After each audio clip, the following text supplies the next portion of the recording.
আসসালামু আলাইকুম বন্ধুরা, আজকে আমি গ্রামের বাড়িতে এসেছি এবং আমরা ছোট বাচ্চারা ভাই বোনরা সবাই মিলে আমরা কাঁচা আম মেখে খেয়েছি। এই কাঁচা আম মেখে খাওয়াটা এটা যে এত মজা এত বড় বয়সে এসেও ছোট বাচ্চাদের নিয়ে এটা খেতে মনে হয় যেন ঠিক সেই শৈশবে ফিরে গেছি।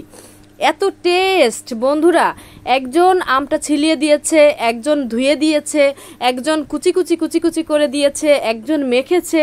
সবার পার্টিসিপেন্টরা এত মজা করেছে, সবাই এটা খুবই আগ্রহের সাথে আমরা কাজগুলো করেছি, মানে সবাই অংশগ্রহণ করেছি যাতে সবারই এগুলো ভালো লাগে।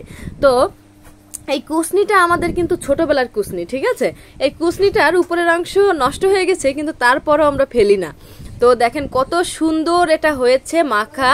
এইরকম এক একটা দলা কিন্তু এক একজন পেয়েছে। এই যে আমরা বাটিতে করে নিয়েছি, কিন্তু ছোটবেলায় কিন্তু আমরা খেতাম কলা পাতায়, সেটাই কিন্তু ছিল সবচেয়ে বেশি স্বাদের।